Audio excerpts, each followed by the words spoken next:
Hey guys, it's me, Ffhhb, and I'm doing basically my top 10 favorite cards.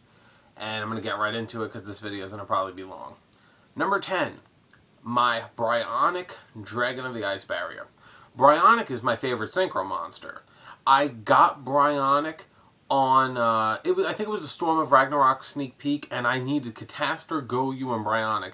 Because I kind of just got back into Yu-Gi-Oh! And I needed those synchros desperately. I remembered I went up to this one guy. I was just like, I went up to so many people, and my limit on Bryonic was $20. And this one guy, I think he came out like, I want like 30. I'm like, get away from me. And one guy said, would you do it for 20? And he said no thanks. I turned around, and then he was like, wait a minute, you know what? Yeah, I'll do it for $20. When I got Bryonic, I loved it because I shoveled snow to pretty much get the money to buy Bryonic. And that was one reason why I just love Bryonic so much, because I got him in winter, and it meant a lot to me. Okay, number 9. Sapphire Pegasus. Sapphire Pegasus I also got at the sneak preview. I got Sapphire Pegasus, and it's my favorite Crystal Beast card, because I remembered how desperate I was to get it.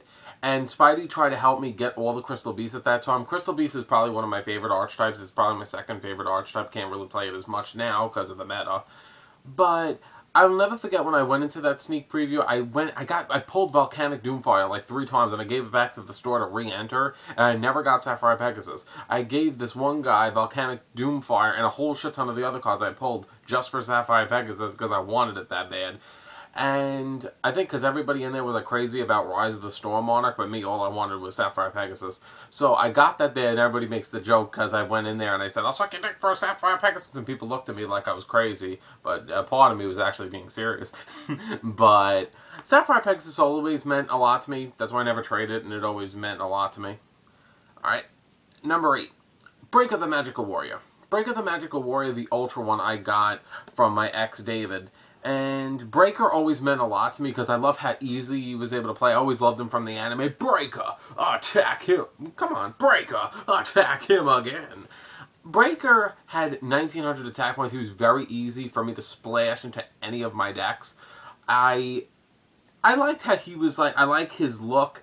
I liked a lot of things about Breaker. There was nothing really about Breaker that I didn't like. He was basically my signature splashable card that he would put into many decks because I always played him for a long time, and I guarantee in the future I'll probably throw a Breaker into other things. I just, since he's like one of my favorite cards, like he always comes along and goes everywhere with me. So, from deck to deck, from time to time. That's why if I ever make spell books, he'll probably be, definitely Breaker would be in there, strutting his stuff. So, there's Breaker. And number 7, Obelisk the Tormentor. The original. Now, Obelisk meant a lot to me because before I was in Underground, I was in another group called Triple Threat. And back then, my friend Ryan pulled Raw. Well, not pulled Raw, but he had Raw. And he gave Obelisk and Slifer to my friend James.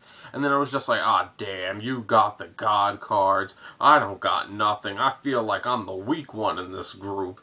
And then my friend James was just like, dude, pick one. Slifer or Obelisk. You could have either one. I'm like, oh, can I have Obelisk? And I'm like, and he gave me Obelisk. I was just like, holy crap, from here on, Obelisk, you and I, we're going to kick a lot of ass. And when you were a child and you were walking around with an Egyptian God card, you were like, Big Daddy. People are like, oh my God, that's the guy with the God card. Damn right.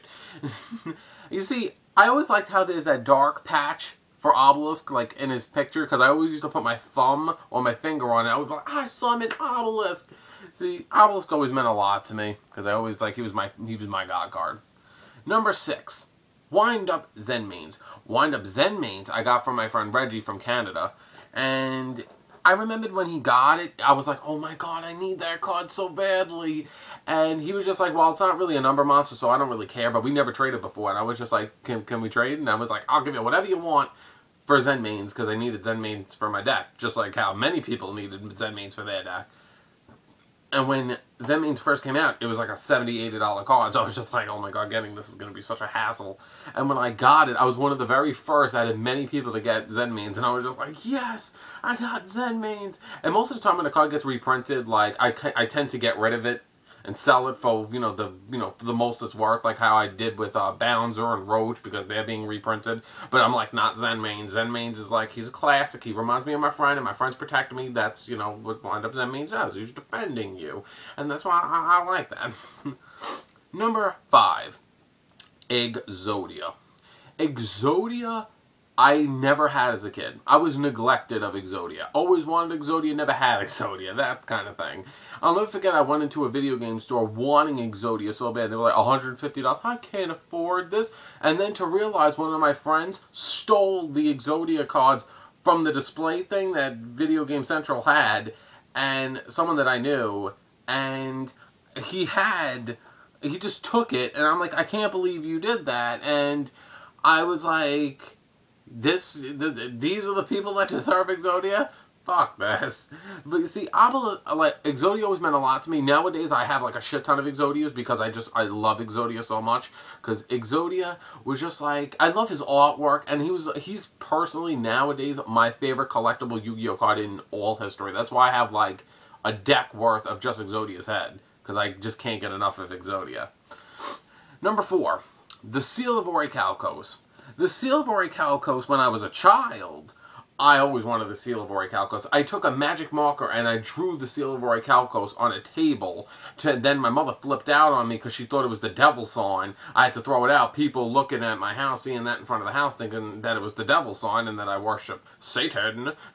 The other thing, one time when I was in school, when I transferred and I didn't like the school, I would draw like Dartz's lair with how he had the people on the wall, and I would draw my classmates on the wall saying, you know, you pissed me off, now you're on the wall. I was a very weird, odd child. Don't try to acknowledge it, because I was just fucking weird.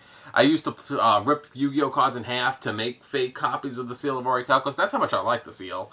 Number 3, Guardian Eatos. Now, Guardian Eatos, the secret version for me. You see, I always wanted Guardian Eatos from the anime. I always did. I always loved Eatos. But I always loved Eatos mainly from the anime, because it was just like, Spirit of Celestials, or dun dun dun dun, psh, and it exploded in the sky and shooted a fucking Kamehameha fucking Yami Yugi. I was like, holy crap. And you see, that was one of my best childhood moments, is seeing Eatos do that. I always liked Eatos' design. I love the angel wings. I like women with blonde hair. I liked her a lot. Eatos meant so much to me as a kid. I always wanted Eatos.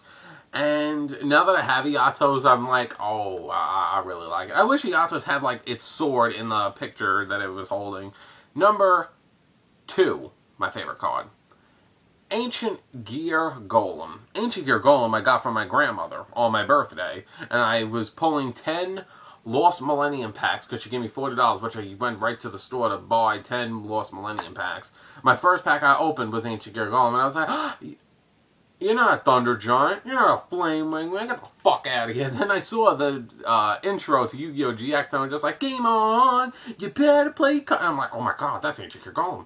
I have that card. And then as time went on, when I matured in Yu-Gi-Oh!, Ancient Gear Golem was like my boss monster. Because, you know, back in the day, Blue Eyes, this, that. I was like, Ancient Gear Golem, and he had that piercing effect that you can't activate traps, so shit like Sakuratsu and Widespread and Mirror Force did not do shit on him. He was great for me as a kid.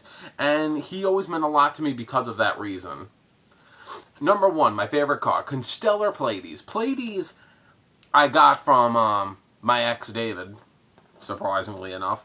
But Pleiades meant a lot to me because I always loved astrology. I loved the zodiac signs, and I was very disappointed when Constellars were released because I was just like, oh, my favorite sign is, my sign is Pisces, and my sign I couldn't really use.